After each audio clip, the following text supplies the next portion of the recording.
So indeed, yeah, I'm going to talk about deep learning theory today. And please don't feel that I'm distracted from looking down. I just have a tablet here. Everybody should feel free to ask questions. I intend to write things.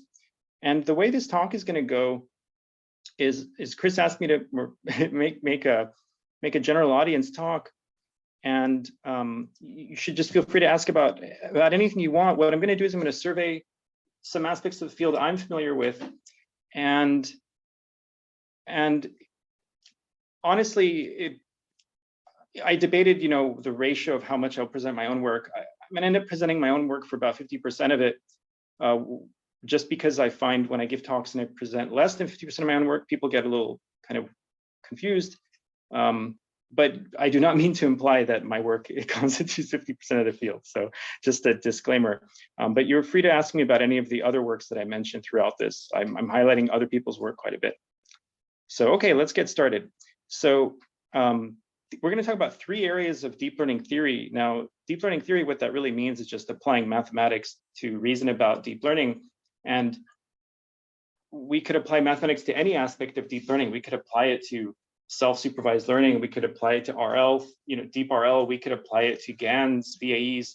We could apply it to all sorts of things. I'm just going to talk about 3 subsets, but you should always feel free to ask me if there's some other aspect you're curious about. And I do have the Zoom chat open, by the way. So if you're not comfortable speaking out loud, it's very easy to ask. Feel free to interrupt. So we're going to talk about three aspects today. So the first one is what's sometimes called approximation theory. This is the fact that deep networks can approximate any function you throw at them for any prediction. Another way to look at it intuitively is for any prediction problem you care about, there is a deep network that can perform well on that task. The second question is the generalization question. And I'm going to use a classical definition of it, which is that if the training and the testing set are kind of similar, then it's enough to just only see the training set. So if you train on a training set and the testing set isn't too different, you should expect the performance to be comparable. So that's one of the things that we study mathematically. And then the last I'll talk about optimization, which is the fact that we can run a variety of essentially gradient-based methods to fit these networks to data. And I should say that one of the things you can feel free to ask me about is so deep learning theory really challenges machine learning theory very fundamentally. And it's not just the case that we have to solve many new versions of old problems. We even have to reformulate old problems. You might have noticed that when I said generalization classically is defined this way, these days a lot of people have a very different notion of generalization. Something like your self-driving car was trained in a simulator and on the streets of Silicon Valley, and then you expect it to work in the Colorado mountains. So you could argue that's a generalization problem, but where the future data is completely different from the prior data. But that's not the kind of generalization, but feel free to ask those kinds of questions. So one thing you should also feel free to ask me about, maybe also at the end, because we could just kind of get too distracted, is what is the purpose of deep learning theory? I should say, and Professor Canon's probably going to get kind of nervous about how I'm going to say this, I'm not one of those kinds of people to let's just say I'm not very inclined to praising myself, and I will be honest, the situation isn't great. I'll just be honest. So classically, theory had many so there are people that think the role of theory in general, that the role of theory is just to create algorithms, analyze existing algorithms, give people ideas. And from this perspective, theory used to be very fruitful. So I just mentioned a bunch of things that were created by theorists. And I mean, I could go farther back, right? The fast Fourier transform is due to Gauss. Gauss was not running it on a computer. He was running it in his brain. So, I mean, it's also due to Tukey, but it's due to Gauss. But they're both mathematicians. But so arguably deep networks are due to this McCulloch-Pitts paper. That's kind of a questionable claim, but let's just say that. SGD definitely, stochastic gradient descent is definitely from this Robbins-Monroe paper. Mathematical perspective. SVM also, so these basically all of these things I'm listing here, deep networks, SGD, SVM, AWS, these are all things where a theorist was like, I think this should work. I ran it in my brain. I proved a theorem in my brain. I promise it's going to work on the computer. So for those decades, this is kind of what theorists did. They ran things in their brain and then they claimed they would run on computers. And that's simply not been happening for deep networks. So if you list essentially every, let's say, significant change in how deep network methodology worked in the last decade, things like the switch to the ReLU, the appearance of Atom, the appearance of normalization layers, the transformer, if you list all of these things, there was questionable role of mathematical and theoretical ideas. So I'm just saying that honestly. So there is kind of a if you like math and you like theory, you could say that the point is just to construct math and construct theory. I listed some reasons, but maybe we should revisit this at the end. Maybe I should put this at the end. I kind of just wanted to go up front that I'm not claiming that people doing my kind of work are changing the world right now, changing the applied world right now. So we're scrambling to understand modern networks. Eventually, I hope that it leads to improved methodology, improved safety, and improved interpretability. A lot of you, I'm sure, know about adversarial examples. It'd be very nice to just be able to prove systematically that certain types of networks with maybe some architecture and training tweaks never have adversarial examples. That would be kind of a nice place to use theory.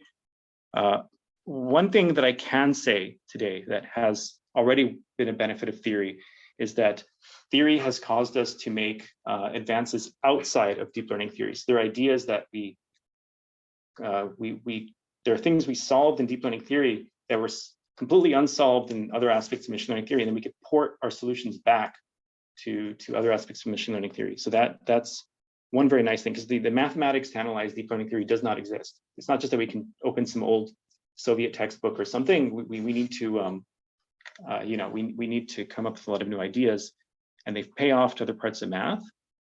And I also feel that theorists somewhat need to change their goals and the way they approach things. I don't think we will exactly go back to this for the simple reason that these people did not have GPUs. If they had GPUs, they might have acted differently. But this is the only slide on this, and we can turn to this at the end.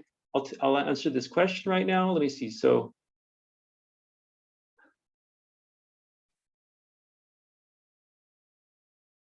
yes. So there's a question. The question is I'll reformulate the question in my own words. So the question to me, and maybe comment if I'm misunderstanding it. To me, the question is sort of that theory might be focused on idealized algorithms, and it might be very hard to make theory about applied methods and the performance of applied methods. Another way to say it is that a really good theorem, you could say that it needs to understand data, because deep networks, one reason they're so shockingly good is they just happen to work well on the kinds of data we throw at them. It's not just that we use them on arbitrary data, we use them on data that happens to work well with convnets. And so the question is will we be able to do, and actually today I will discuss that, because I'll show some results where we do have some data adaptivity. So the goal is not to reason about idealized algorithms, is to reason about what happens in practice. And there's a comment that I can use QA functionality, but I'm happy taking questions like this. Okay, let's move on. So let's actually do what I said we would do. So again, we're covering 3 areas: approximation, generalization, and optimization. So in approximation, sort of the classical theorem that I think many of you probably have at least heard the words. The classical theorem, it's called something called universal approximation. And just a funny coincidence, a ridiculous number of people proved it nearly at the same time. I don't know how this happened. I'm bringing it up because many people know that nowadays 100 papers with the same contents appear simultaneously on arXiv every day. Well, okay, that sounded too aggressive, but still, this was, I mean, this wasn't obviously pre-internet, but it was pre-arXiv. and still this phenomenon happened. It's even weirder if you look into details. This paper is officially from '92, but there was a preprint that was available earlier. So multiple people proved this at the same time, and here's what it says. It says that if you give me any continuous function, okay, so just any well-behaved function, just imagine whatever multivariate well-behaved function you want, then and you take a network with an activation which is not a polynomial. This might sound kind of funny. I'll say some words why I chose this version of the theorem, but if you choose any activation which is not a polynomial, okay, so you give me a function, you give me an epsilon, which is how close you want to be, and you give me your choice of activation. I can come back to you with a network written like this. So this thing has weights W, biases B, and another set of weights. Okay, so I can come up with a network with just one hidden layer, one layer of these activations, which is epsilon close to your function. That's the way to interpret this theorem. It says for any x in the cube 0, 1 to the d, this, I guess, 2-layer network and this function are going to be epsilon close. So this is called universal approximation. I chose this version of the theorem because one of the cool things about theory is that this is saying you can choose all sorts of wacky activations. There are wacky activations nobody uses that are motivated by this. It kind of inspires people to maybe pick some new things. Okay, so that's the classical universal approximation theorem. It says that another way to say it is for any prediction problem you care about, a deep network will be able to do pretty well on it.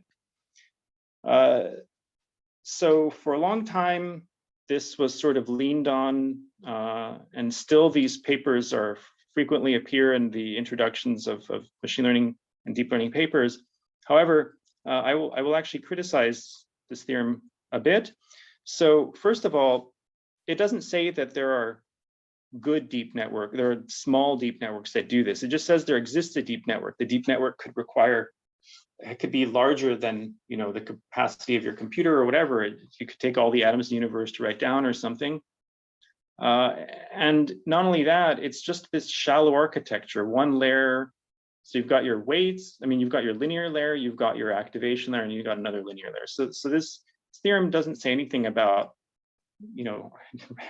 ResNet and transformer and convnets and whether you use normalization layers. So it's kind of disconnected from what's going on. And I'll even say more harshly that this same theorem is true for pretty much everything we use in machine learning. I can prove the same theorem for SVM with RBFs. I can prove it for boosting with trees. I can prove it for a k-nearest neighbor. So this does not characterize any of the benefits of deep networks. It doesn't capture what deep networks are doing. So there's a question in chat. I'll just respond to this right now. It says, curious why a bias is not necessary from the hidden layer to the output layer. That's actually interesting. There's a few interesting things I can say here. So by bias, the person asking means, can I just add something here? So the answer is, yeah, in general, I can, there's a redundancy. I could have added a bias in here. I don't need the bias in here because it just suffices. I can encode it in this stuff. Even more funnily, there are cases. So if there are certain activations where you don't even need this bias. If I use the exponential activation, I don't need that bias, and it's kind of a funny reason. The funny reason is that if I write ax w transpose plus b, then this is the same as e to the b x w transpose x, and I can just push this one into here. So if you didn't follow that, don't worry. It's just a little trick. But the point is that there's lots of redundancy. In some cases, you don't even need any biases.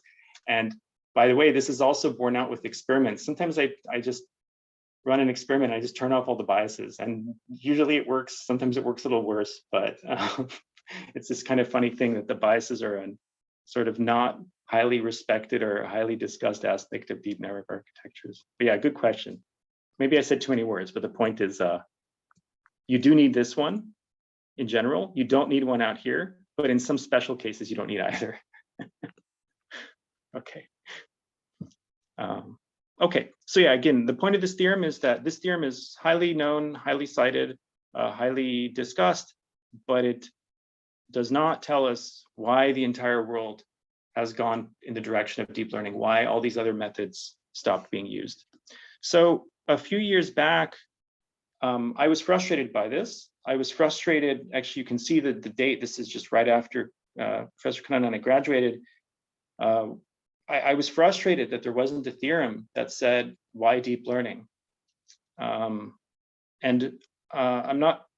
This is not coming out as bragging, it's coming out more like shock. But before I proved this theorem, there was no theorem that said that there's any benefit to having even 3 layers. Nothing. And I'm a little confused by that. I just use it to say that the theory community was slow to work on these problems. Maybe, as Professor Kanan was saying, I should have been motivated by his comments and worked on this sooner. But okay, so here's the way the theorem works. It says you pick a depth. Okay, let's say you believe in some depth L. That's how I'm going to present this theorem to you. So let's say you come to me and you say, Matus, I believe in 1,000 depth networks. That's what I read in NeurIPS yesterday. So okay, you believe in L equals 1,000. And I say, tough, because for any depth L, 1,000, there exists a simple-ish network. It has quadratically many layers and nodes. So if L was 1,000, it has 1,000,000 layers and nodes. So that for any network that had at most as many nodes as layers as you first came up with, and even exponentially many nodes, you're not even close to my function f up to a constant. So let me just say that one more time, since I interjected myself a bunch of times. For any depth you choose, I can pick a fixed function f with the square of that many layers, so that, and square as many nodes, so that if you try to approximate it with a shallower architecture, if you try to approximate with just L layers, and you even are allowed to have an exponential number of nodes. I'm using quadratically many nodes, but you're using exponentially many nodes, you still can't approximate it up to a constant. You notice here I'm using an integral. The reason I'm using an integral is to say you're not close anywhere. You're not close to this function anywhere, pretty much. Or the region where you're off is large. It has mass at least 1/32. This is a pretty bad theorem. What this theorem also says is that, yeah, for there are prediction problems where you really want to use a deep architecture. Now, I should say that I told you I'm going to cover some classical and contemporary results. I'm not calling this a contemporary result. I'm calling it a semi-contemporary result because I'm also quite critical about this theorem. So I already said the good news, kind of. So the good news says that essentially depth can help. There are prediction problems where you really want to use a deep network. If you use a shallow network, you're in trouble. And this result looks kind of, pathological. It just looks kind of weird, right? Like, it doesn't tell you anything about there's not saying why you should use a ResNet or something. There are kind of versions of this that other people did. I didn't do them. That look more natural. They have a more natural F and more natural G. But the bad news ultimately is that this theorem doesn't say anything about practical deep learning. There's no evidence, and believe me, I've thought about this problem many times since I worked on it. There's no evidence that this construction, this particular F, is related to what deep networks are doing in practice and why we use deep networks in practice. So in other words, this theorem is not telling us why, let's say, and let me give you examples of what I mean, the kinds of theorems that would let me actually write contemporary theorem instead of semi-contemporary is, I would like a theorem that says, why do we use, why do we use the ResNet instead of the VGGNet? Why do we use DenseNet instead of ResNet? Why do we use vision transformers instead of convnets? Those are the kinds of theorems I'd love. And if you really want to be a little bit more ambitious, going back to what I said, the classical role of theory was, what I really like is a theorem that says, I'd really like a theorem that's effective, that would say, you hand me a deep network and your data, and I can come back to you with a certificate that says, you should use a bunch more layers, or you should not use a bunch more layers. That would be kind of an algorithmic consequence. And when I was in the job market, using this theorem as basically my entire job talk, people would ask me in the audience, I would say that I would like to prove this, and people would say basically, how close are you? This is my job talk, just so you know a little about me. I basically say, give me 1,000,000 years. But yeah, there's a question. Why am I using ReLUs here? for the people that aren't familiar, the ReLU is a very nice activation. It just takes its input and it just zeroes it out if it's negative. So one way to write it is, I'll just write it in the simplest way, I guess. So if z is greater than or equal to 0, it's z, and if it's just 0 if z is less than 0. And I know I'm going kind of slower than I wanted to in this talk, but there's an important thing I want to mention here. Deep learning, like I mentioned, is heavily motivated by application. The ReLU was first discussed extensively in deep learning in the 70s, but then it vaporized. People stopped talking about it. But don't worry, I followed the question. I just wanted to make this comment that, but then it came back because of hardware reasons. So Alex Krzyzewski included in AlexNet because it's fast in hardware. For this particular construction, the ReLU is actually, so I chose the ReLU because it's practical, but it made the theorem the easiest because what you do is this. So I say there exists a function f. It's a fixed function for all g, right? There's one f and you can pick all your g's. So the function, it just has a lot of oscillations. It's just this highly oscillatory function. And the way the proof work, it does region counting. The proof boils down to saying the function g with few layers cannot have many oscillations. The function f has to have many oscillations, and therefore they can't be that close. I mean, you have to do some math, but that's the gist of the argument. And this region counting argument breaks down for other activations. I've actually proved, but not published, a version for general activations that uses the ReLU case as a lemma. But it's actually hard. People have emailed me over the years saying, can you prove it in these other cases? And I said, yes. They said, we want to publish it. I'm like, okay, go ahead and publish it. And they never do. So yeah, but anyway, the bottom line is this particular argument is easiest and you can extend it. Some talks I actually give the proof. So, okay.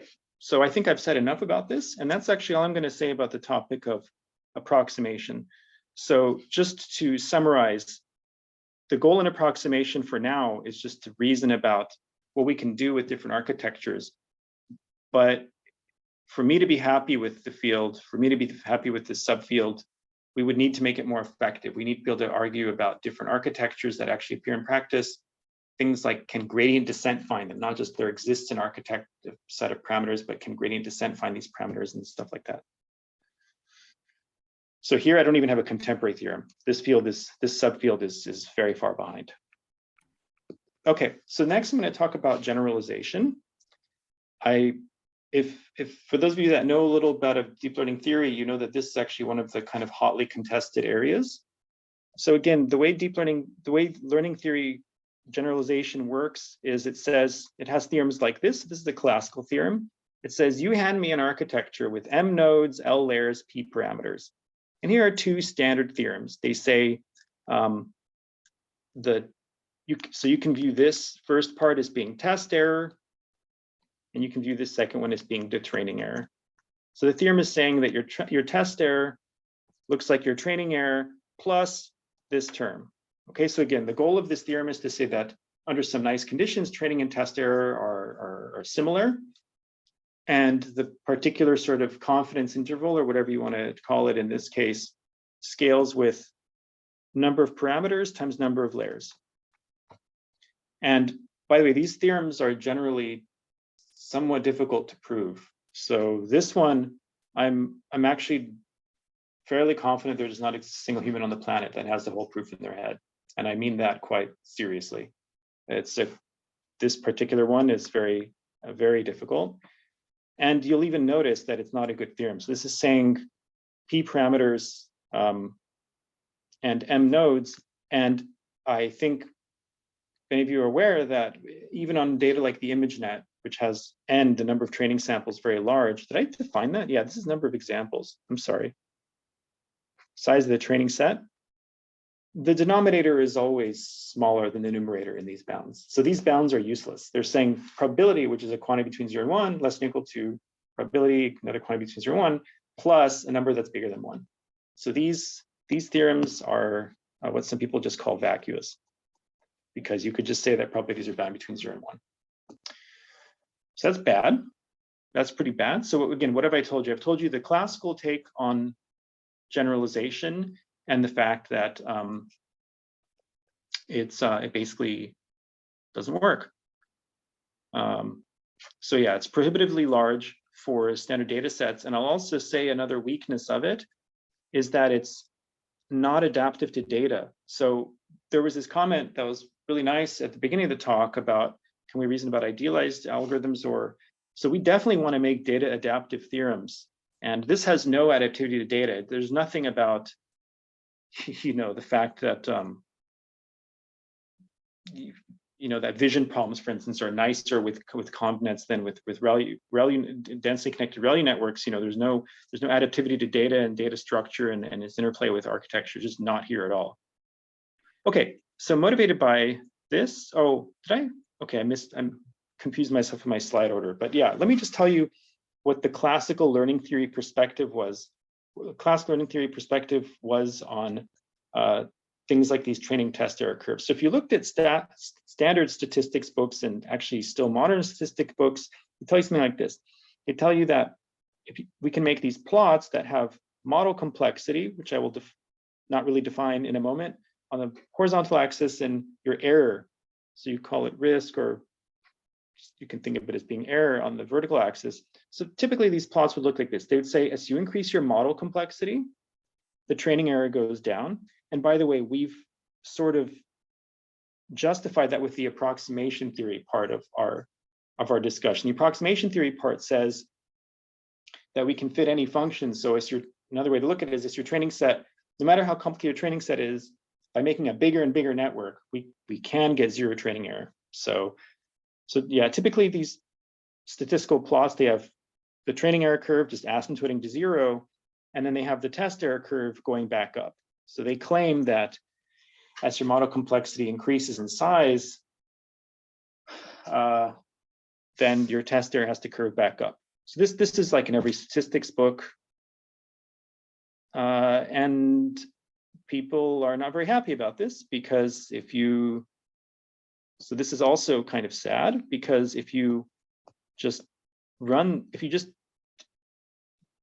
take whatever deep network you like and tweak some parameter, make it higher complexity, the train error looks like this, and so does the test error. Actually, in my experience, what happens is the test error gets to some low level and starts to asymptote, and it just plateaus. I can actually say a lot about this, but maybe I should move on. But the bottom line is, it's not obviously curving back up like in all the statistics books, and the statistics books actually have it curving up kind of quadratically.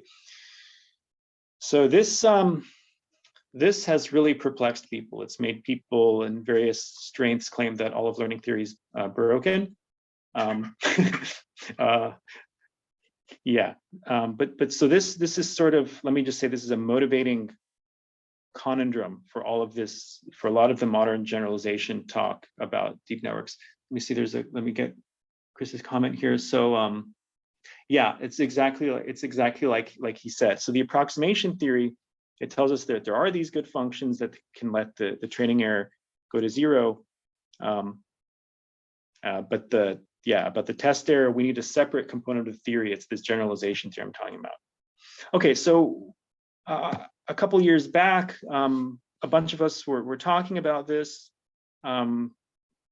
and we came up with this theorem. So this slide looks gross, and I debated degrossing it, but it's kind of a failure of theory that it looks this gross.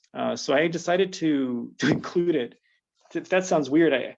Because if you're not a theorist and you look at if you look at this, right, you'll probably just close the paper. You're like, well, what is all this junk?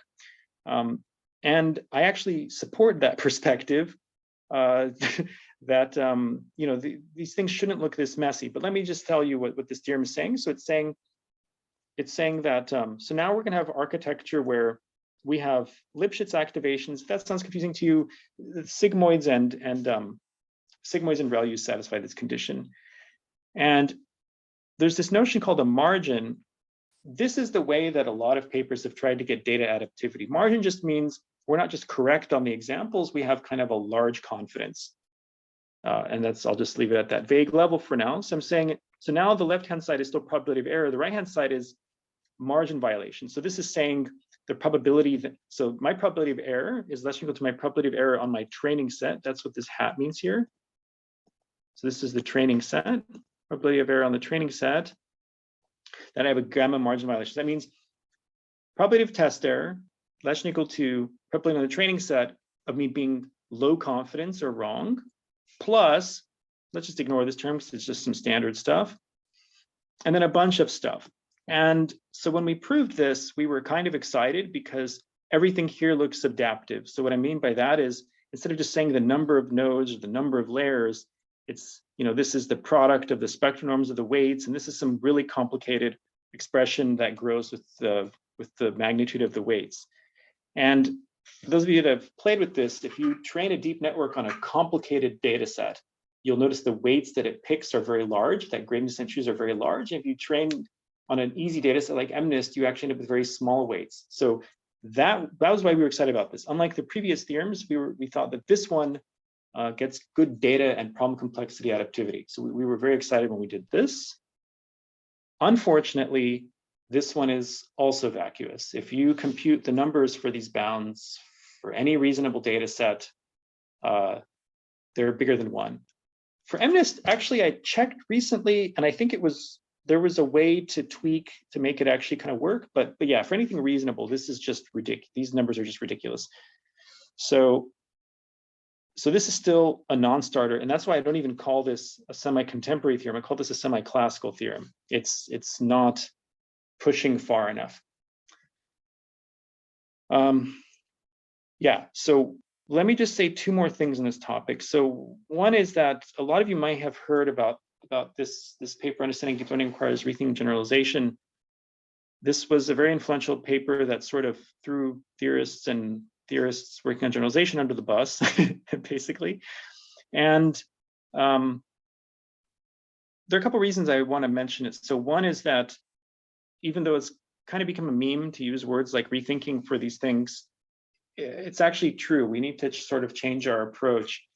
I'll also mention one thing, which is that one of the things in this abstract was that it said that this quantity is unaffected by explicit regularization. This is just a direct attack at standard statistical thinking. Standard statistical thinking is, you can't go too far in that model complexity plot I showed you earlier, and the way you stay not too far is by applying explicit regularization.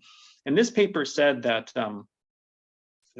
no, you guys can't just assume that regularization is strong. You have to prove things without regularization. And this is one of the nice settings where deep learning theory has contributed outside of deep learning theory. So now, for instance, we have a lot of nice theorems about performance of unregularized algorithms outside of deep learning, and those are all motivated by trying to solve a problem for deep learning. So that's one of the nice consequences of theory. I'll just say one more theorem about generalization, and then we'll stop. So I'll actually give you an example of what I consider to be a contemporary theorem.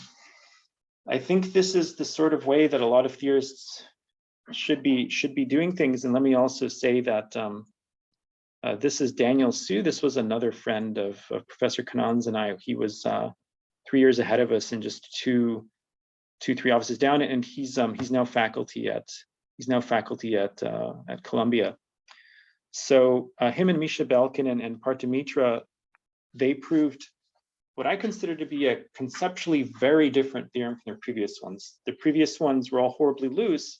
This one's, it chooses a different goal. So it chooses, first of all, it's not a theorem about deep networks at all, but it's inspired people because many people think it might be indicative or correlated with what deep networks are doing. I'll explain that in a moment. And it's very different from existing theorems. It really challenged people's thinking, and the proof is actually quite cute. And so I think this is kind of an inspiring application of theory that's very different from the sort of standard mode of behavior. So let me explain what's going on here. So this is about an algorithm called weighted nearest neighbor. The way weighted nearest neighbor works is you predict based on a weighted combination of your nearest neighbors. But usually when people do weighted nearest neighbor, if you look it up in classical textbooks, you take a very smooth combination of all your closest neighbors in your training set. This is a non-smooth combination. In fact, what it looks like, so let's just suppose I have really easy data on the line, and I have plus ones. So I have data points that are up here, and I have some data points that are down here.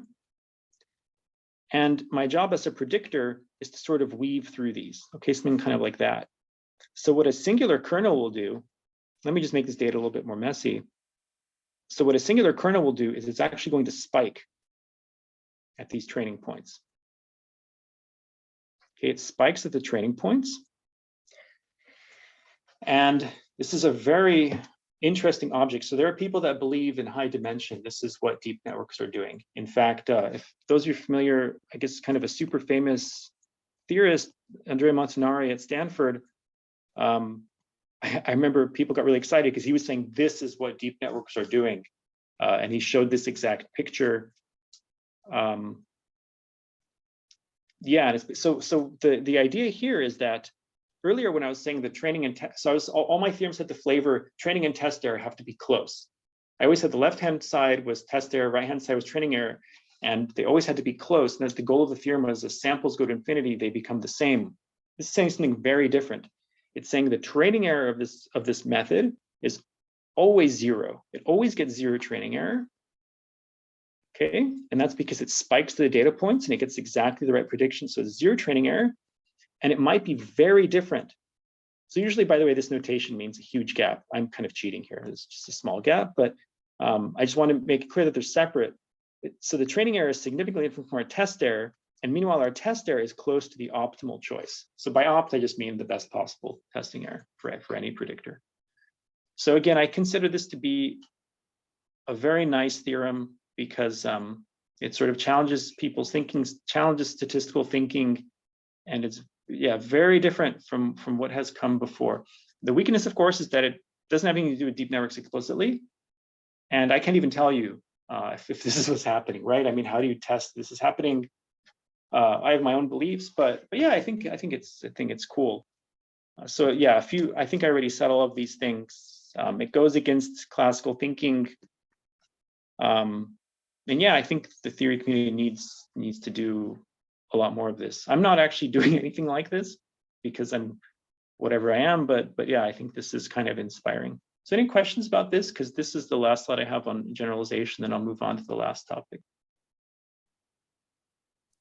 Matus, I assume you can call me Chris, by the way, but I assume most theories about generalization are assuming that the train distribution and test distribution are roughly the same. Is that fair?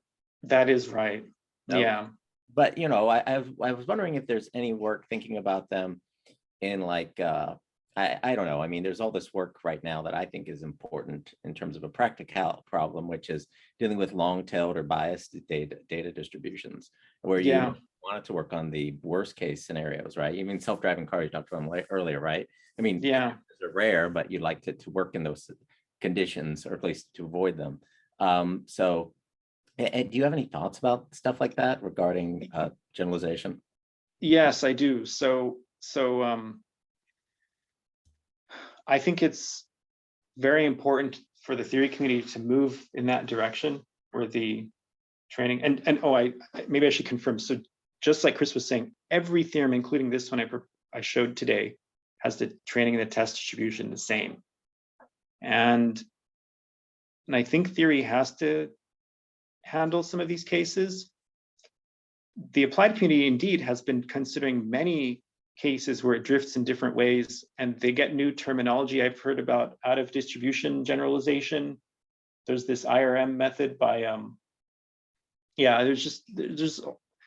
and so the theory community only last year has started to catch up to this. So there are people catching up to it.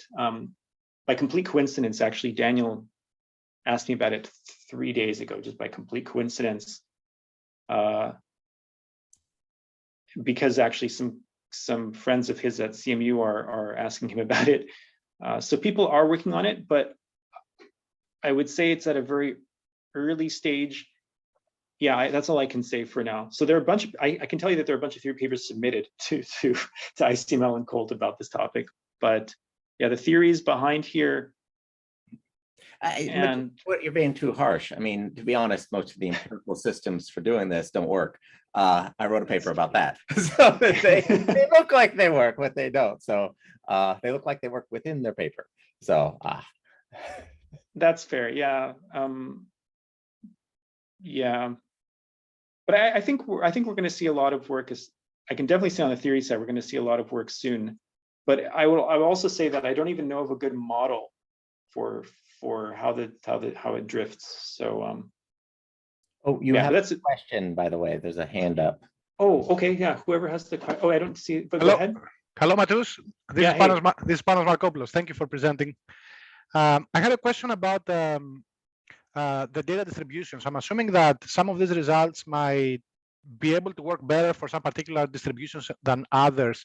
And I want to ask if that is true and if there is much research on actually describing the distributions, on modeling or fitting the distributions of the different data sets. Because, for example, we may care for a particular data set that is very popular, like you talk, I will say MNIST, what can we say about the distribution? And then different distributions come with different entropies, and generalization might be easier depending on the distribution of the data that we consider than others. Yeah, that's a great question. By the way, let me just say, Chris, because I still have more slides. When did you want me to finish the slide part of the talk? Well, it's Well, you're we're taking every time everybody asks you a question, you're taking time. We're already kind of entering the Q&A phase. So, I mean, we have until 1. So for us, that's about 14 more minutes. Okay. Well, what I'll do is I would leave at least. So if you've talked from like 8 to 10 more minutes, that would be fine, I think. No, I don't want to end like. So what I'll do is I'll answer. So this question is excellent and it's deep. So I'll just give I'll give like a 3-sentence answer to this question. You can always ping me offline. All right. Yeah. That's good. And then I'm going to give my remaining slides efficiently so that we can get more questions. So briefly, yes, people try to do different data distributions. I will say these results come in 2 flavors. One is extremely stylized, non-empirically motivated distributions, things like Gaussians, mixtures of Gaussians. And the works that try to actually talk about the data distribution we see in nature basically don't exist. The other flavor of the works is this theorem, which it's hard to interpret, but it says there exists a margin. So this margin is an interplay of the architecture and the data distribution. So it's not explicitly a characterization of good data distributions, but when the data distribution and the architecture work nicely together, then this quantity will be large.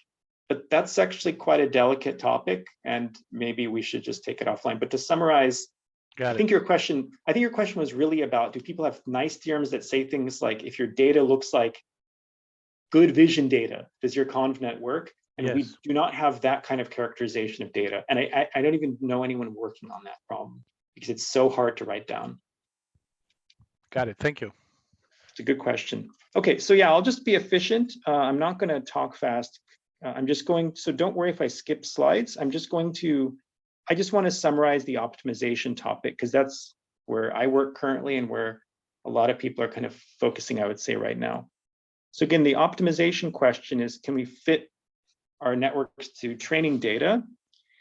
And classically, this problem was completely avoided. There are a number of reasons historically why that's the case. I won't go into it, but classically, there's basically nothing. Nowadays, pretty much all the works are they have a related concept called the neural tangent kernel. Let me just say what this is in a few words, because it's actually extremely simple. So the way this works is if you look really close to initialization, if you zoom into the network, the Taylor expansion of the network is close to the network. And if you just do prediction on that Taylor expansion, it's kind of like a linear predictor. So locally, your predictor looks like a linear predictor. This might sound like a huge simplification, but the magic is that in a lot of situations, this linear predictor estimate of your network, this like very zoomed in local linearization, is actually a very good estimate. And we're good at analyzing linear predictors. So I think I explained that kind of confusingly, but the bottom line is that most of the works that do optimization for deep networks, they use this linearization flavor. They argue that the network is close to a linear approximation, and then just do analysis of a linear approximation. That's 95% of papers. And yeah, I just say that the other 5%, most of them just have something about local optima, which is not really what we want, and yeah, some other things. But almost all of the papers are this zoomed in local linearization. And then what I'll characterize as contemporary results they are not this zoomed in view. They're kind of a long-term view, and I'll explain that in a little bit more. So I won't say, I won't give a theorem. I won't say it in detail because we don't have time, but the basic flavor of these theorems says the key thing about this theorem is that the end story is that so this is a gradient descent theorem. It says if you run this many steps of gradient descent, you're going to get this test error. Okay, not even training error, test error. It says if you run this many steps of SGD, you're going to get this test error. Sounds good, kind of, right? Now here's where it starts to sound bad. So first of all, the theorem does not handle doing more steps. If you run more steps of gradient descent, the theorem breaks. And that matters in practice because in practice, people just run as long as they can. Secondly, the width is large. So all of these theorems that argue that your network is well approximated by a linear approximation, they require very large width. They have very large, wide networks, many parameters. And too many, way more than happens in practice. So that's bad news. But just to summarize, so these theorems, they can do a gradient descent analysis, and they can even prove a small test error after gradient descent. But the impracticality of them is they must stay close to initialization. That's what this upper bound on the number of steps says. And they need to have a large width. I won't explain what these terms mean, but the bottom line is that this width is way larger than even the crazy stuff people use in practice. This is just uncorrelatedly, it's orders of magnitude larger, and the proof breaks if you make it smaller. So, okay, so the good news is it gets good test error, it has adaptivity to data, I want to explain that, and it at least kind of does something nice with the large width that is used in practice. But the bad news is that it's effectively a linear predictor, and I'll even say that in a very strong sense that I won't explain, it's against feature learning. Internally, the proof essentially uses the fact that the network is not doing what people call feature learning. I won't explain this, but so if you believe networks are used, if you believe deep networks are used because of feature learning, this theory is antithetical to that. So success on one hand, but it's, and then I'll just say briefly, if you, yeah, I should have left more time for this, but that's my fault. I'll just say briefly that I spent a lot of time studying just contour plots of deep networks in different settings, and they do pick very, they obviously do some kind of nice feature learning. And we're still trying to analyze this. So I would say that the question of why does gradient descent work in practice and why does gradient descent do feature learning? These questions are completely open. I had some theorem that I've proved recently, but it's not actually that compelling, so I'm happy to skip it. So I'll actually I'll just end everything there. Let me just say a few more words to summarize, and then we can move to the QA. So again, for approximation, that was the question: can deep networks fit? Can they do well on arbitrary prediction problems? And there, the answer was yeah. But the answer was not adapted to sort of modern architectures and why we use modern architectures. So there's the weakness. We need to do better with modern architectures and modern data distributions. Then the generalization question is that training and test error are similar.